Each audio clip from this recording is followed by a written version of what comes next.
Where did you work for the makeshift job? I worked at a ShopRite. And what was that like? It was humbling. Probably. Yeah, I think I was the only PhD that was a cashier.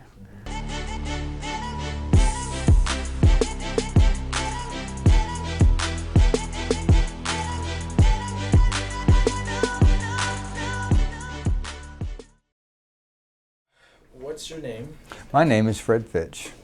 and what's your current occupation? I am an assistant professor at Kane University.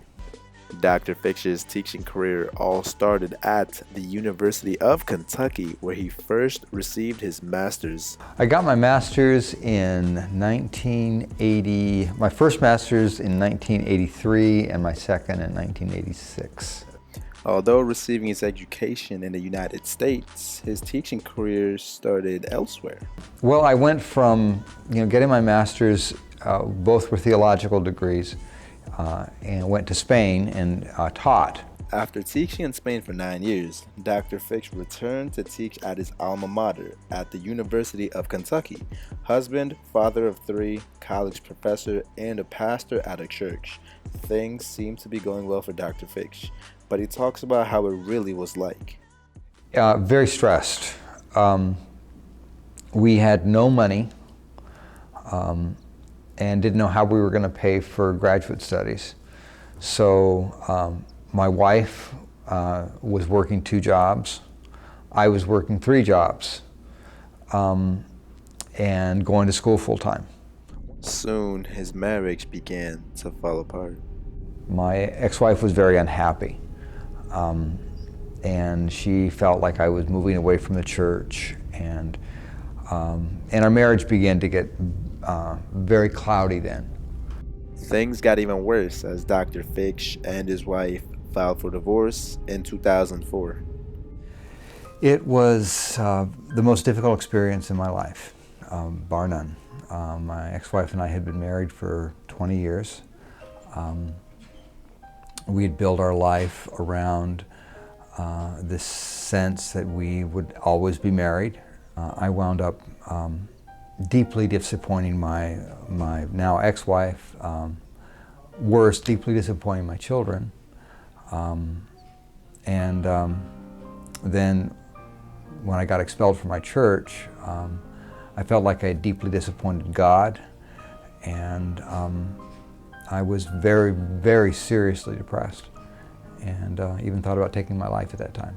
Divorced, separated from his kids, expelled from his church, and then losing his job, Dr. Fitch was at his lowest point and had trouble finding a new job.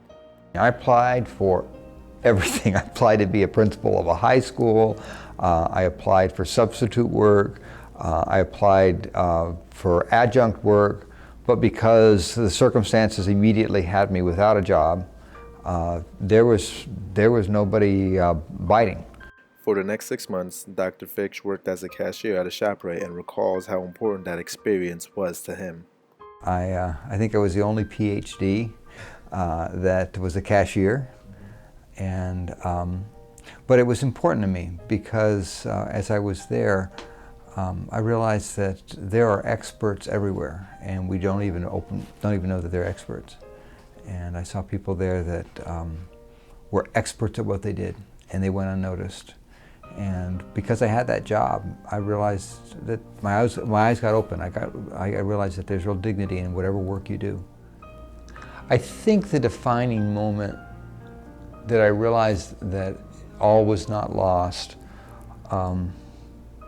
was when I met with my brothers and sisters, and I just said, "You're going to hear that Colleen and I have separated.